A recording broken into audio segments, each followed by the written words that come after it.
구소령입니다. 다음 글을 읽고 아래 질문에 대답하여 봅시다. 한국에서 집을 사거나 전세 또는 월세를 구할 때는 뭐를 보라고요? 부동산 중개업소를 통해서 알아보는 것이 안전하다고 그랬죠. 부동산 중개업소. 그래서 왜 부동산 중개업소를 이용을 하죠? 안전하기 때문에. 어떤 면이 안전해요? 부동산을 거래할 때 확인해야 할 사항들을 대신 확인해 주기도 하고 계약할 때 필요한 서류들을 준비해 주기도 하고요. 계약할 때 필요한 서류를 또 준비해 주기도 하고 또 법적인 문제에서 예를 들어서 그 집이 문제가 생겼을 경우에는 보다 안전하게 또 거래를 할 수 있습니다. 최근에는 부동산 중개업소를 통하지 않고 당사자끼리 이게 직거래라고 하죠. 당사자끼리 직접 만나 거래하는 부동산 직거래도 많아졌어요. 왜냐하면 직거래는 뭐가 좋아요? 중개 비용을 아낄 수 있죠. 중개업소에다가 돈을 주지 않아도 되잖아요. 중개 비용을 아낄 수 있는 장점이 있지만 단점은 뭐예요? 위험한 부분이 있어요. 그렇기 때문에 주의해야 한다. 예를 들어 무조건 싼 매물을 찾아 싼 집을 찾아서 직거래를 하다 보면 실제 집주인이 아닌 사람과 계약을 하거나 이미 누군가와 계약을 앞두고 있는 집을 소개받을 수도 있으므로 꼼꼼히 계약금을 날릴 수가 있어요. 살펴봐야 한다. 그래서 1번 보면 한국에서 집을 구할 때 부동산 중개업소를 이용하는 것은 직거래에 비해 어떤 장점이 있다고요? 네, 직거래에 비해 뭐하다? 안전하다.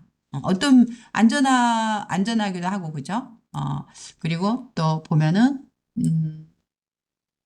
안전하기도 하고 이거 부동산을 하게 되면은 부동산 중개업소를 통해 알아보는 것이 안전합니다. 이렇게 이야기하는 게 좋아요.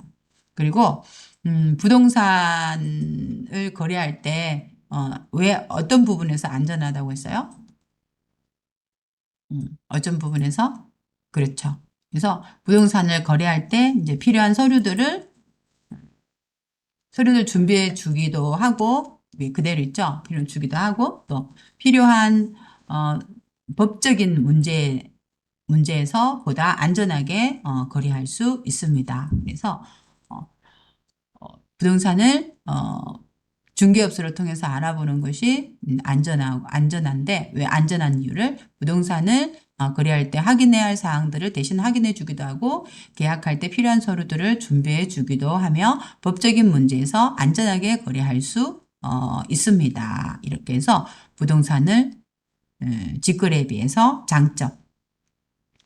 자, 한국에서 집을 구할 때, 계약할 때 또는 집에 살면서 좋았거나 불편했던 경험을 이야기를 해보세요. 이렇게 말하면은, 저는 보면, 이제 저는 제 집에서 살고 있기 때문에 매달 편하게 이야기하시면 돼요. 월세를 안 내도 되어서 좋습니다. 매달 월세를 안 내어서 좋습니다. 아니면은 집을 구할 때, 계약할 때 또는 집에 살면서 좋았던 거는 여러분 이제 자기가 집에서 살면서 뭐가 좋았지? 그런 생각을 할 수도 있겠죠. 여러분은 집에서 살면서 좋았던 점은 좋은 주인이 그죠? 주인을 잘 만나서 주인이 이제 친절해서 음, 고장이 날 경우 바로 조치를 해 주어서 편하게 산 경험이 있습니다. 이렇게 해도 되겠네요. 여러분 편한 식으로 하셔도 됩니다. 그다음에 3번 문제를 보면은 3번은 한국에서 집을 구하는 방법과 자신의 고향 나라에서 집을 구하는 방법을 비교해서 말해보세요. 여러분 고향에서 집을 구하는 방법, 한국에서 집을 구하는 방법.